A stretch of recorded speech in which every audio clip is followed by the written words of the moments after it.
So the paper that I'll be presenting today is Freemasonry in Southern Albania in the early 20th century. And this paper can be downloaded for free from my academia profile, which you can find by typing in Google Dr. David Harrison, Albanian Freemasonry, or just go on to academia and you'll be able to find it on there, download it as a PDF. Okay, so Albania certainly appears to be lacking historical documentation for Masonic activity, unlike some of its neighbouring Balkan states. Croatia, for example, has Masonic activity dating back to at least the later 18th century, with the practice of the Draskovic observance, named after Count Ivan Draskovic. In Belgrade, Serbia, we have details of the infamous Ali Kok Lodge during the mid to late 19th century, which had a membership that drew from the Bektashi community.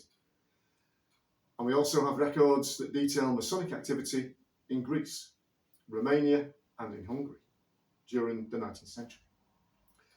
However, we have very little evidence for Masonic activity in Albania, though recently a number of interesting documents have come to light to reveal hints of some Masonic presence in southern Albania during the early 20th century. Leonidas Anagnosti Draneka was the author of a pamphlet entitled Mysteries de Palazges in 1932, being written in Vuno Chimera in southern Albania in the French language, though peppered with Greek and Latin references, and it was printed by S.G. Losios in Corfu. It is an extremely interesting publication that gives a glimpse into a possible Masonic influence in southern Albania during the early 1930s. The cover of the pamphlet includes quotations from Pythagoras and Virgil and prominently displays the seal of Solomon on the cover, which includes the letter G. And one could easily relate the Palazges' heroic content displayed in the pamphlet to the journey of initiation within a Masonic context. And indeed, I'll have the picture of this pamphlet at the end of the paper. The Palazges, or the Pelasgian, has generally come to mean all the indigenous inhabitants of the Aegean Sea region and other cultures, the name being considered as a hold-all term for any ancient, primitive, and presumably indigenous people in the Greek world. In short, they are considered to be the ancestors of the heroic Greeks and, in general, the people of the Balkans. Thus, the work reflects an interest in the national and cultural heritage of the region. The back of the pamphlet displays other publications that remind us of Masonic themes, such as a work offered in the Albanian language on the symbols of Pythagoras, along with other esoteric style works with titles like Metempsychos, and a work in the Albanian language by Italian Freemason and revolutionary Giuseppe Mazzini. So, were there Masonic lodges operating in southern Albania to have inspired such a work? A list of lodges located in southern Albania, in Greece, Constantinople, and in Egypt appear on a list dated to 1913 that came under the sway of the Grand Orient of Greece. The list is part of a private collection, an image of which can be seen later on after the paper. There is a Skanderbeg Lodge, number 31, which met in Athens, named after the 15th century Albanian national hero who fought against the invading Ottomans. Another lodge, named Photios, number 47, met in Kos, Korista in Greek, in southern Albania, and Heracli Lodge, number 46, which met at Manastir, now in Macedonia, which was the location of the Congress of Manastir in 1908. The Congress meeting to decide what would become the official alphabet for the Albanian language.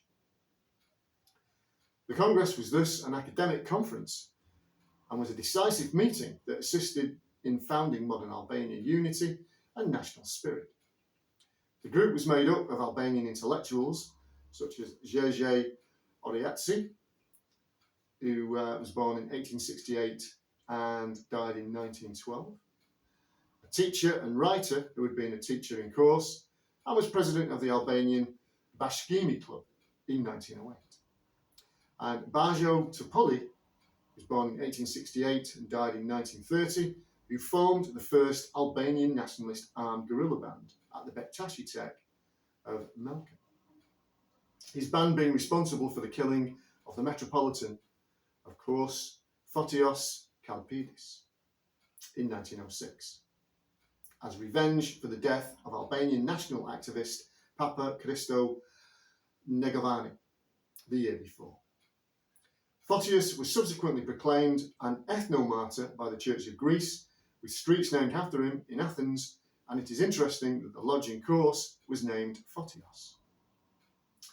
And I do have a paper as well that's free to download on my academia profile, which looks at the Bektashi movement of the 19th century and how they were involved in the Ali Kop Lodge that met in Belgrade.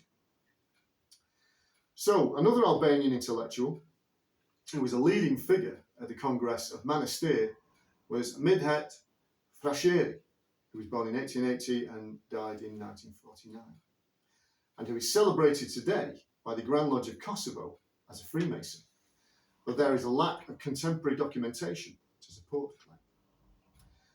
Frasheri went on to be a signatory of the Declaration of Albanian Independence, and it is therefore interesting in the light of the surge of Albanian nationalism and the importance of the establishment of the Albanian alphabet that a Masonic-inspired pamphlet, though using the French language, advertised works in the Albanian language and was published almost 20 years after the lodge list appeared, originating in the same region.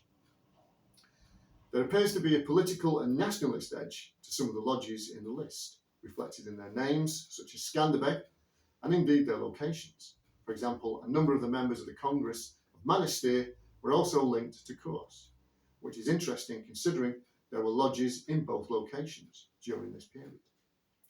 Kos also had an Aromanian population, and the language of the elite of the city had been Greek, which created a complex political situation during the period of Albanian national awakening, which adds an interesting texture to the analysis of the lodges discussed, being under the sway of the Grand Orient of Greece.